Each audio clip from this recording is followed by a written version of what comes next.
Hey there, it's time for the show, the Tatiana Show, where you make friends and talk life and crypto.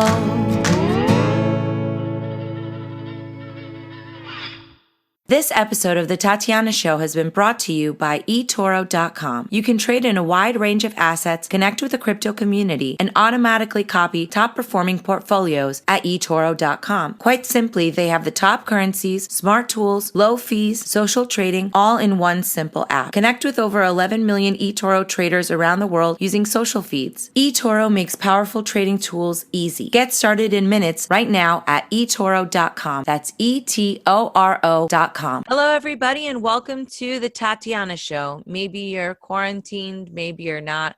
But thank you for listening to us today. Today is Tuesday. If you're listening to it on the day that we come out on the TatianaShow.com, Tatiana Show comes out on Tuesdays, and you're listening to us. Hopefully, you're staying safe. You're happy. Everything's okay. You've got plenty of toilet paper and snacks. I'm joined today by my co-host, Josh Shagala. Hey, Josh, how are you? Good. I've been eating my toilet paper. It doesn't taste that good, but it'll keep me alive for a little while longer. Well, that could be a new type of diet. And, I've discussed the benefits of fasting before on this show. That too can be enacted during this random period of time in history where things seem to be changing. Man, it's so weird. The whole toilet paper thing does my head in. Like, what's people's problem? I got it figured out. Do you want to know? What? Yeah, this is what I thought. Okay. So I made fun of people with the toilet paper for a long time because I was like, God, like, what are they eating? Just a lot of bran, how much are you going to really need? But then I thought to myself, what did Russians do in communist Russia, like Soviet Russia, right? They waited online for toilet paper. So I'm sure that one of those people on the toilet paper line had probably thought of the things that we've thought of. So that means that if all of those people are waiting online, then that means that there's going to be a shortage of toilet paper. Like, that's just what happens when there's shortages of stuff. Do you like my logic? Yeah. Did that work for you? I feel like I could have maybe explained it a little bit better, but. Yeah, I'm still not buying it. Like, I really feel like Listen, we can have a competition and I'll have toilet paper and you don't, and we'll see who wins. Well, it's called a bucket with some water. Don't want to seem crass, but like if all things turn, if the stuff that you're wiping goes through a fan, then hey, who have where this is going? who have we got on the show today? Today we have Lea Thompson on. I'm really excited. The Girl Gone Crypto sensation. I'm super happy to have her on. Thanks, Lea. You're broadcasting to us from the belly of the beast in Washington. You're very brave. How are you feeling today? And welcome to the show. Thank you so much. I'm definitely excited to be on hanging out with you guys. And yes, I'm in the belly of the beast here in Seattle. And it's been an interesting last couple of weeks to watch this all unfold. Okay, so tell me, did you hoard? What has your process been like leading up to this? Were you paying attention? I know a lot of people in the crypto space, a few people were really vocal, warning people, playing a Nostradamus type role. Did you pay attention? What's going on? Tell me what your life has been like the past couple of weeks. Yeah, definitely. So the way that I kind of approach it, and honestly, I was probably the first one to start stocking up in my kind of friend group and people that I know locally. And they definitely made fun of me a little bit. They're like, oh, come on, this isn't such a big deal. Why are you overreacting? And I'm like, you know what? Precaution is free. And that's just been kind of my approach. So I stocked up on a bunch of food the last, a few weeks ago, and, did buy a new pack of toilet paper. So I'm part of the problem there. But yeah, just in general, the last few weeks, I have been, kind of canceling any social engagements I had, trying to not go out, working from home, really just trying to self-quarantine as much as possible the last few weeks. And it's just been really interesting to see the shift where, even as early as a few days ago, people were still like, really, you're not going to come out with us? And now those same people are texting me to see if they can borrow some of my toilet paper. So it's been an interesting progression. Yeah, I moment where I can like rub my toilet paper and canned goods in people's faces and just, really kind of put them through the ringer, make them beg a little bit. Maybe not. I mean, if I'm feeling generous that day, but knowing that I have that power is really invigorating. I'm not going to lie. I think I'm becoming evil as this goes on, by the way. I'm just saying, I don't know if this is bringing out the best in me. Well, what I found, actually, one thing that I find that's really an interesting phenomenon is that people got really angry at me. Because I started, it was Chinese New Year when I started looking at this. And it's funny because SARS and MERS and stuff, I kind of ignored. I kept a little bit of an eye, but I didn't really think it was going to be big. And for some reason, I thought this was going to be the one. And so, and people would get, like I'd say, to my father or to friends, or that you should get some, some, what? Don't panic! Stop panicking! Like they get really angry. You're causing panic. And I was like, no, I'm literally not. I'm just saying, hey, let's calmly go down and buy some extra stocks. Like, if I'm wrong, then we just get to eat our mistake, and if I'm right, then yay. But this anger thing, yeah. 100%. That's been my experience too. I've actually been really shocked how triggered people have gotten when I just calmly say, "Oh, I'm trying to, mostly stay home these days," and it really has been such a big reaction on their part. Where they're like, "What are you doing? You're young and healthy. You're fine. Why are you freaking out?" And it's more interesting to me why they're getting so triggered. Yeah, I don't know. I mean, the thing is that even if you're young, that's fine, but I don't want to get my family sick. You know what I mean? Or pass it around. That's the scary thing about it. At first, I made fun of it, but thinking that it could just be going around and knocking off all these older people. I mean, sure, I'm not old, but I like old people. I mean, I don't want them to all start dying soon. Hey, look, the old went to war for you, for God's sake. The least you could do is sit on the couch for them. That's my cry. That's my a tweet waiting to happen. I do think it's going to have a really bad negative effect on the economy. I think that's a real concern. But the actual self-quarantining, I think if people did it early on, it would definitely be very helpful. And I mean, I don't know. There hasn't been pandemonium in the streets yet, but it could turn into that. Who knows what's going to end up happening? I mean, if all of these hospitals, and that's the thing, people are like, oh, I'm not going to die of coronavirus. But yeah, what if you fall and you break your leg? You're not going to be able to go to the hospital. That's going to be great. That's not so wonderful either. So I don't know, maybe the concern is warranted. I've had family and friends kind of, besides the memes that say, I talked to this person and they said this or whatever. A family friend had met someone from the World Health Organization down in the Bahamas, and they were saying that it's quite something to be concerned about. So, I mean, think about this kind of a disease down in the Bahamas, right? If the food supply gets cut off down there, it's not even necessarily the disease that you have to worry about. It's the fact that you can't get certain supplies for a long time. I don't know. It could be bad. Fishing. That's the way to go. Yeah. So I mean, this anger thing, and then of course it's only literally been since, for me, because I'm here in Berlin, and Italy. Italy had 3 cases only 3 weeks ago. Think about that for a second, folks. Wow. 3 cases, and I've still gotten, like, for instance, in Berlin, they've shut all the bars and clubs and stuff. And my niece, she's a waitress, and she's fuming. She's like, what? Everyone's gone mad. This is just a freaking flu, and really mad. And I'm like, I can't believe people are still thinking like this. They're still thinking like this. I mean, it's my family. I don't want to bitch on them, but this is just the general zeitgeist. There's still people just furious, and it's only going to get worse because people are going to lose their jobs. And I think you sort of mentioned it there, Tatiana, but this is actually, biologically, it's not that dangerous. It's dangerous because of flooding the hospitals all at once, and the hospitals can't really take care of everyone. But really, it's dangerous for the economy, for personal economies, for businesses, for small business, for banks. Banks are going to fail like crazy because no one's going to pay their mortgages. I mean, not no one, but a lot of people are going to default. Yeah, absolutely. The economic impact, I think, truly will be much more severe than the physical impact of all of this. Yeah. And I mean, the flu thing is an interesting phenomenon because people trump out this number, like, pardon the pun there, like 70,000 people die every year of the flu, or on average. In Germany, 20,000 a year. And it's a shocking number. It really, truly is shocking. I don't know why it isn't talked about more.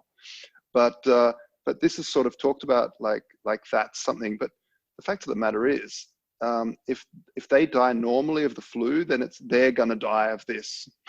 If they catch it, the people dying of that stuff. So, yeah. Mm-hmm. Yeah, that's been a really interesting conversation to have, where a lot of people are saying, oh, but, the flu is so much worse. And it's like, comparing this to the flu isn't really apples to apples. They're very different. The way that they're spreading is different. The impact it's having is different. So, yeah, when people try to use that as kind of a talking point, I'm like, I see what you're saying. We should be talking about the flu more.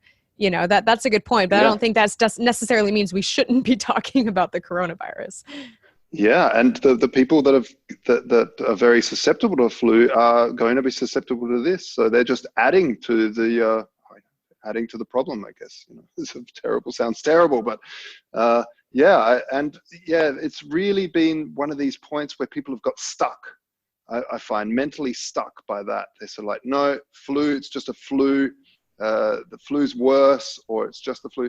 These things, they sort of grab people and they stop them from moving forward and saying, oh, well, maybe I should prepare. And now, of course, they're freaking out. Now that Italy is really on its knees, that people are starting to listen. Now that the authorities, and it really has shown me as well, the amount of people trusting in the word of authority instead of just using common sense and watching. You don't need to, you've got to realize that there's fake news around, but sort of dissect it a little bit, have a look at, there are, in between all the social media, there's also very good doctors talking. There's footage of hospitals. There's all sorts of stuff going on that you can dissect. You don't need to listen to the heaviest of conspiracy theorists. You can sort of spread out the information influx that you're getting.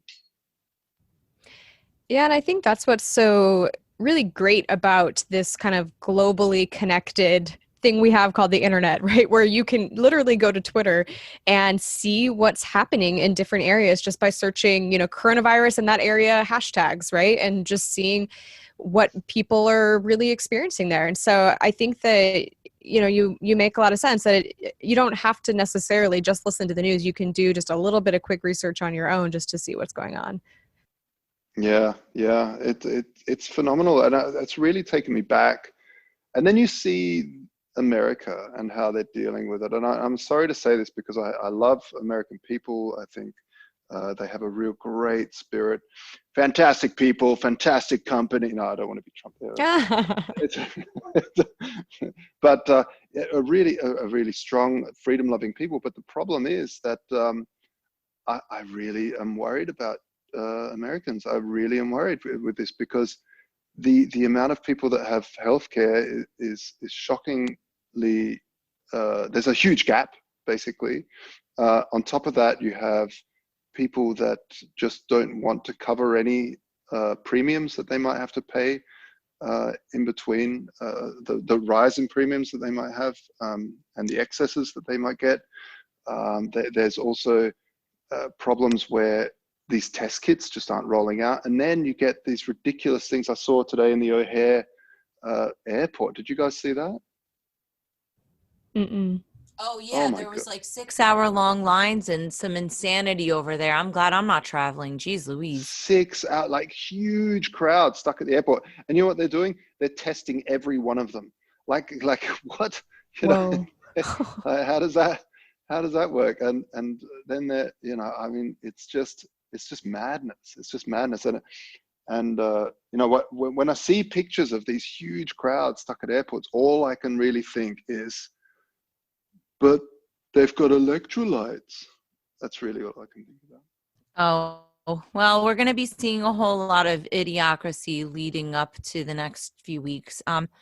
Let's take it back, guys. Okay, so we know that Corona is coming to eat us all. Lea, tell us a little bit about where you were before crypto and what your life has been like since you got into crypto. Like what got you here, and tell the audience a little bit about your background. Yeah, sure. So I've been in the crypto space for about 3 years now. So I got in kind of early mid 2017, which was a fun time to get involved because I got to experience, that whole bull run of late 2017, early 2018. And so just to kind of take it back a little bit before that, the way that I got into crypto was it's a little bit random and kind of funny, but it involves a ukulele, and I ran across a website called Steemit, which has been in the news quite a bit the last week or so. But it's basically, for those who don't know, it's a social blockchain where you can earn crypto for sharing content. And so I stumbled across it kind of randomly. I decided to post a ukulele cover. I don't even remember what song it was. I think it was Creep, actually. I sang it and played it and posted it, and I earned like $100 in crypto. And I was like, what is this? And so that kind of just led me down the rabbit hole, because it really caused me to ask a lot of questions, like, well, why is this worth anything? Now what do I do with it? What is this thing called an exchange? And I'd heard about cryptocurrencies before. Like, I have some friends actually that have been miners since 2011 and have been telling me to buy Bitcoin for years, and I wish I'd listened to them. But it truly wasn't until I actually had my first bit of crypto, and it was actually a part of my life, that I started to ask some of those questions and dig a little bit deeper. And so since then, I've just been kind of, I would say, casually in the crypto space for, a couple of years, just posting on Steem, continuing to earn crypto that way. But then starting to invest in crypto as well, starting to buy Bitcoin, starting to learn more. And it was a little bit random, because I kept getting requests to speak at crypto conferences, even though I wasn't making crypto content, like, just because people were following me on Steem. And so about 6 months ago, I was like, this is something I'm really excited about and passionate about. And I'm already going to some crypto conferences and doing things. So I'm just going to start a crypto channel and see where it goes. So Girl Gone Crypto is about 6 months old now, and it's just been a really, really fun ride ever since. Yeah, I think it's really engaging, and I think that's such a critical component of this space, right? Is just kind of fun stuff that's not necessarily communicated by technologists. Have you convinced any of your quote unquote normie friends into Bitcoin with your content? Actually, I have. It's really interesting. I actually think that being involved in Steem has kind of opened more conversations, because instead of me just being like, oh, my Bitcoin investment has done well or whatever, I'm like, hey, I posted a ukulele cover and earned crypto for it. And they're like, what? That's so interesting. And so I think that bringing more of the creative side into it and kind of talking about how I'm being creative in the world of crypto has kind of opened more conversation and made it a little bit more interesting, for people to engage with. But also, like, I think just as Bitcoin is in the news more, now that it's been about 3 years that I've been talking with various friends, I'm the first one they think of, right? So I do get more texts and questions and things like that from people now too. Yeah, that's great. One of the big things that really stood out for me from very early on was that it clicks with people when you send them some. I can talk all I want to someone, and it's not until they take out their little phone, install an app, and I send them some, and they're like, oh, some light bulb goes off and smashes on the ground, and they're like, wow, this is amazing. And this is actually one of the things that's kind of a side story here, but this is one of the things that worries me about the Lightning Network. It's kind of hard to do that because they need to open a channel first and all this sort of stuff. So the onboarding is kind of tricky, but apparently people are working on that too, which is good. Yeah, I totally agree. And especially because in my own story, I didn't really take it seriously until I actually had some crypto. So kind of to echo what you're saying, I've gotten into the habit of giving some of my family members Bitcoin for Christmas or for their birthday or different things like that. Or, I tell my friends about things like Lolly, where they don't have to necessarily go through KYC and do this whole big process, but they can just use a browser plugin and start earning Bitcoin. And I think stuff like that is really promising. Yeah, it's really cool. And so what are you doing now in terms of communicating now? Are you still playing ukulele covers? Because that sounds really fun. You know, I wish I was doing more of that. I haven't really so much lately, but basically the type of content that I make on, on my channel is mostly interviews. So I'll talk to different people in the industry, founders of different companies, people that are experts in different arenas that can kind of speak to different things. But also sometimes I'll make more educational content like, tutorials or sharing my thoughts on something. But right now I'm kind of mainly focused on interviews, which has been really great because, even though, I've been in the space for 3 years, I'm always learning and there's so much more to learn. And so it's actually been really cool I think I've done about 35 interviews in the last few months. And so just to learn more from all these experts has been really, really fun. Yeah. Oh, look, it's a never-ending learning curve. I mean, I've been in this space a little longer, and it's just blows. I cannot keep up with all the amazing, especially in the DeFi front now. It's just insane the amount of stuff coming out, and really mind-blowing movement towards a decentralized future. And yeah, a lot of people complain and they say it's not really decentralized, but the fact of the matter is the underlying technology is, and it's an open platform. So I'd rather actually call it open finance instead of decentralized finance, because some of these platforms, they might be centralized, but at least they're open. Anyone can just build an app on this stuff. So it's quite amazing. And yeah, it's a never-ending learning curve, isn't it? Oh yeah, definitely. And especially as someone who I've worked in the tech industry for about 8 years, but I'm not a developer or a programmer or anything like that. So there's a whole learning curve just on the technical side of all of this that I think is a constantly evolving journey as well. Yeah. So, hey, so what happened with Steam? Are you keeping, because, the Tron guy, Justin's son, bought out Steemit, sorry, and is trying to move it across to across to Tron, but then Steam was trying to 51% or something like that. I think they forked it or something. Did they? I don't know. I think that's what they tried to do. Either way, I don't know.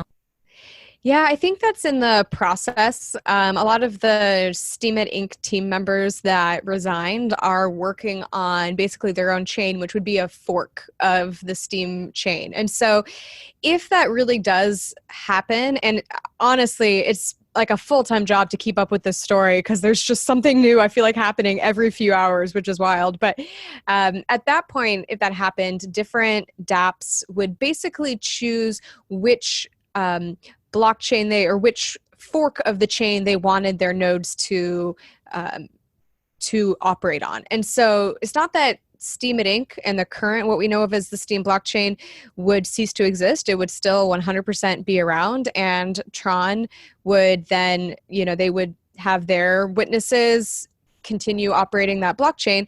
But if all the different dApps, like let's say DTube and Apix and 3Speak and Splinterlands and all of these different applications that are built on the Steem blockchain decide to migrate over to the other Steem, the new one, the forked one, then it kind of makes the current Steemit, I would say, like not worthless, but not nearly as robust as it currently is, because there won't be as much happening on there. So it'd be really interesting to see kind of how this all shapes up and goes down. Interesting. Remember, Tatiana, we had Dan Larimer and Ned Scott on the show when they launched Steemit all those years ago. Yeah, back in the day, and then it just blew up. And I remember thinking, wow, I can't believe I should have listened to my own interview and gone and bought some. But yeah, in the early days, I earned a lot of Steemit really cool. in the beginning. That was fun. Yeah. But I don't know what's happening with the platform. I mean, I'm still posting on there, but I don't know. I mean, we'll see. Everybody's always yelling at everybody in this space. I mean, there's some improvements that can be made. But I don't know. Have you guys checked out Float, by the way? FLOTE? No. Yes, I actually. That's my friend Kingsley's app, and so I've tried all these different. Oh, go ahead, Leah. Oh no, I was just going to say I post on there every day. I love Float. It's actually one of my favorite like alternative social platforms right now. Wow, You I'm know, gonna so have to I don't check it see a out. lot of like volume in terms of interaction there. I don't see a lot of volume in terms of interaction there, but I love the user experience. It's super simple, but it does all the things that I want it to do. And Yeah. it does it in a way where I understand what's going to happen. When I press a button, it's not some big, what's going to happen now? And it's not like one of the things that I didn't like about Steemit was it was just these long form post content pieces that everybody had to comment on versus what should I have for dinner tonight? Or does anybody have a good recipe for blah, blah, or you know what I mean? And I don't like the limitation of Twitter. So to me, Float in terms of its user experience is akin to Facebook, which I think would be my preferred social media interaction. You know what I mean? There's just not enough people on there. So I'm glad to hear that you're on there. I should be posting more on there. So maybe I'll go and find your stuff and I'll comment on it. Yeah, and I agree that right now the volume is low, but kind of to echo what you said, part of why I say it's one of my favorites is because I really do like the way they've built it out. You know, like you said, it's not overly complicated. Some of these other decentralized and alternative sites, that's like you have to do all of these crazy things and it's not super intuitive. But with Flow, it's just simple. They have all the features I want. You know, they've got a kind of a reshare thing, kind of like a retweet. They allow you to post native video, which is awesome. They allow you to do all these things. It's pretty much got all the features I want. So now we just need more people on there. Yeah, And that's what exactly screen is how it I using? feel about it. I want to push a lot of users to them. I don't know. I think they're even getting some more investment now, so that'll be good. But of all the platforms, I mean, I like them. I like supporting the various platforms, but the easiest thing to use that I actually could see myself using regularly is the Flow app. Now, What's the point of all this technology without a little love in our lives? Our hosts, Tatiana Moroz, Dr. Stephanie Murphy, and Lauren Kasovitz, have come together to bring you Proof of Love. Go to proofoflovecast.com. I just want to, turn the conversation a bit to the to sort of mix it in the middle of the beginning conversation with Corona and crypto. What do you guys think about this massive bear that's come in and stomped all over our fun? What do you think is going to happen? I think that's a great question because I was actually going to ask the same thing. You know, we all thought when the market crashes, Bitcoin's going to rally and we're all going to get rich. Now, I think that could still happen, but so far, not that great. So what do you guys think about that? You know, Leah, have you had a chance to study any Austrian economics in your crypto journey?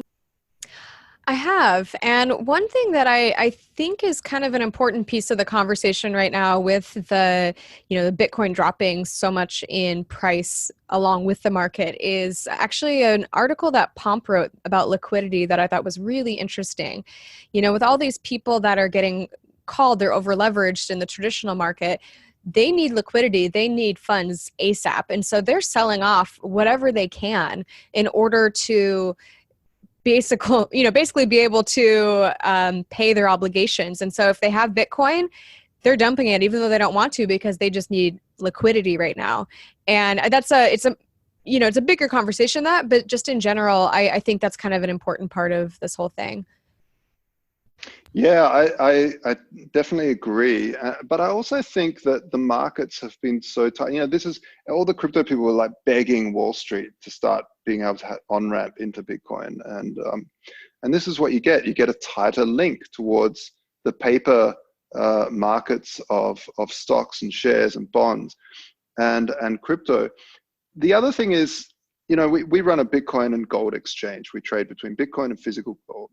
And so it's always been an interesting conversation of, you know, why gold? Why is that even interesting? Bitcoin's the new gold.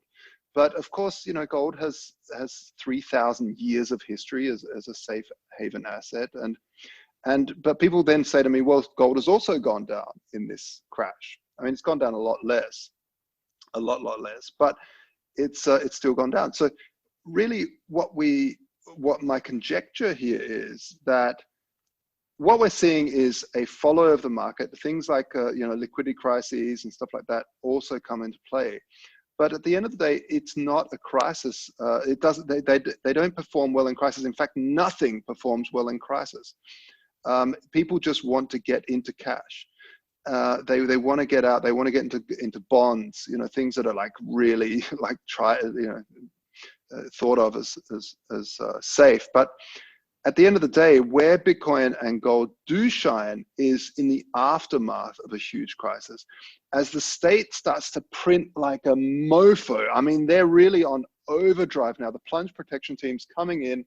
What that basically means is the Fed starts buying up stocks on the stock market, starts buying everyone's shares, so the share prices stay up. And that means printing. The EU is printing like crazy because, for instance, Germany is going to subsidize all businesses that lose more than 10% of their revenues because of the shutdown and everything like that. Yeah, so we're seeing a huge amount of money going to be printed, and really this is where these rare assets, rare numbers, rare metals, where they really shine, because there is only 21 million, and actually a lot less than that because of the lost coins. There is only so much gold, and gold has this network effect of belief and understanding of these 3,000 years plus global. And it's decentralized in its issuance. So I think this is where we'll see these safe haven assets really start to perform, when we start to see the inflation kicking in from these rescue momentums that we have. Are you seeing more volume on Vaultoro? Yeah, we're seeing a lot more volume on Vaultoro, and a lot more volume on Bar 9, which is our sister company, our other company, which is fiat gold, because a lot of Bitcoiners, they are steadfast, just want to hold now that they've just got their bags, they don't want to convert. Some of them do, and they're doing well because it just keeps on going down. And but the fiat at the Bar 9, it's really gone off. We have people signing up from all over the world to convert their fiat to gold. And I think this is a really important thing to look at, because if you look at banks, they are rife for a massive 2008 style crisis, a really, really rife. And I'm not just saying that as some sort of gold fearmonger guy. I'm really saying that from data, because as these effects flow on through the economy, as people start losing their businesses, as people start losing their jobs, as the gig economy dries up like crazy and people can't pay their mortgages, we're going to see massive amounts of defaults. We're going to see the repo market. We're already seeing the repo market getting crazy, and that's the market that basically went crazy right at the beginning of the 2008 crisis. So there was kind of a canary in the coal mine. And so, and a lot of players don't want to go into the GLD ETF, which is the gold ETF. Why? Because that gold is held by HSBC, one of the largest banks in the world. And this bank got 90% of its pre-tax profit from Hong Kong. All of its investments in Asia, and Hong Kong has had a nightmare of a time with all these pro-democracy rallies and now corona lockdowns, and these supply chain knock-ons will see a huge effect, and they're already talking about closing 35,000 jobs in the US, 20,000 jobs in the EU, and they're the ones looking after your GLD, your gold. Good luck with that, anyone holding that. So that's why people are jumping into the physical asset, the allocated asset. Yeah. How would they even pick it up, though? Like, you always say that it's in a physical vault. I mean, you also just have a piece of paper, so you actually have to physically get there. What happens to that? I mean, what happens if that vault, I don't know. I mean, I don't really know what could happen, but what's the difference between having a paper representation and saying that you have a representation in a vault? How do they divide that in the market? Well, so the difference really is that an allocated gold bar is in your name as your property. It's your stuff, and you're holding a receipt for that. What is different from that to an ETF is that if the company goes broke that's holding that, it doesn't matter. Liquidate. It's off the balance sheet of the business holding that for you. It's your physical product. The liquidators can't touch it. Whereas a bank holding an ETF, that gold is on the bank's balance books. They can speculate with that gold. They can move it around. They can play with it. and so if they go broke, then they use that gold to bail themselves out. And so that's why it's very, very important that whether you use Bar9 or whether you use someone else, to always look for true allocated gold that's insured, fully insured, so that your metal is sitting there insured. You can go pick it up, you can go get it sent to you. These sorts of things are important in these times of crisis. Of course, crypto, on the other hand, is also going to play a bigger and bigger part as the market matures. But you know, at the end of the day, I'm no shift guy. I love both. I think these rare metals and rare numbers work beautifully together. I'm not like Peter Schiff, who's just a kind of weird dogmatic freak who doesn't seem to get past his own dogma. But yeah, I think crypto will shine as well, but I just think it'll come later. What do you think, Lea?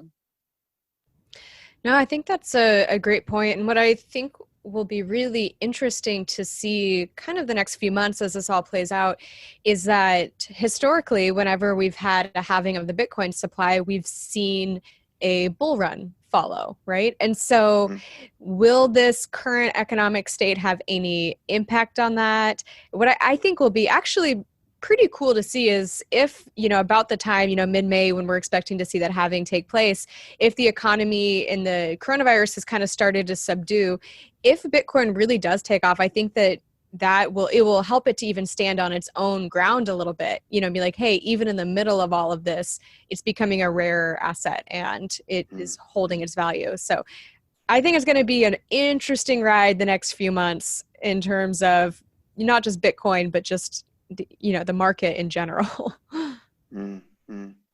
Yeah, I fully agree. Now, I would like that once the markets recover a little bit, that we start seeing some more killer apps in terms of ease of use, because at the end of the day, I really feel like the Bitcoin community, it started off with a very libertarian front, very anarchist front of getting away from the state, getting away from banks.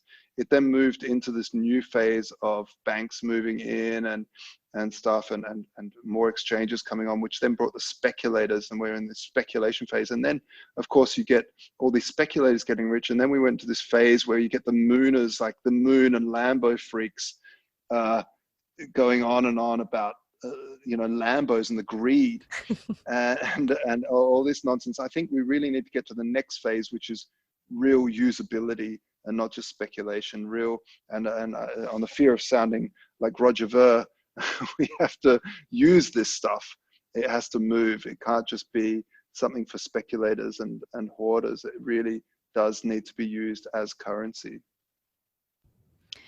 Yeah, absolutely. And, you know, I think it actually has been pretty impressive how many dApps and wallets and different projects have been built during this bear market, or projects that have continued to push forward development. And so to your point, in the next bull run, like I hope that we see that amplified even more, because now these projects are going to have even more funding to work with in terms of hiring more developers, you know, UI, UX experts, bringing them on, making this stuff easier to use. And so I'm very hopeful for what will happen and what kind of growth and development we should see in the space during the next bull run. Yeah. Well, let's hope there's a bull run, guys. I don't know. Right. I'm thinking it's a little bit bleak out there, but I mean, overall, I just keep thinking about what's going to happen to the waitresses that don't have more than 1 month's rent saved up. Yeah. You know, and we can all talk about the investment going into this or that, but I don't know, that could get pretty ugly. So I guess we'll see. Let's stay hopeful. I'm really happy for all the content that you've been making, Lea. Where can people connect with you? And is there anything else that we haven't had a chance to talk about that you wanted to maybe talk to the audience about? Well, I just want to say thanks for having me on the show. I've been actually a huge fan of your show for a while. And, you know, like we were talking about before we even started recording, we have a lot of mutual friends. And so it's great to finally get to connect with you guys. And so if people want to find me online, really just type in Girl Gone Crypto anywhere and you'll probably find me. I'm really active on Twitter. I have a YouTube channel, but I'm also on Instagram, LinkedIn, Facebook, you know, Float, Steemit, all the places we've talked about. So just look for Girl Gone Crypto and you'll find me. Josh, you want to sign off? Yeah, my Twitter, J Shigala, JSCIGALA, or at Voltoro, Volt as in a gold vault, and Oro, that's Spanish for gold. That's where we're at. And follow us and keep up to date with all the craziness that's happening in the world. Okay, everybody, thanks very much for tuning into the TatianaShow.com. We're out on Tuesdays. Check out our sister podcast, Proof of Love. It's about relationships in the crypto and tech space. Proofoflovecast.com for that one. That's out on Fridays on the Let's Talk Bitcoin Network. Very special thank you to our sponsor, eToro. If you're at home, you're looking for something to do, you can go and trade on eToro. Check them out. Thanks, everybody. We'll see you next time on the Tatiana Show.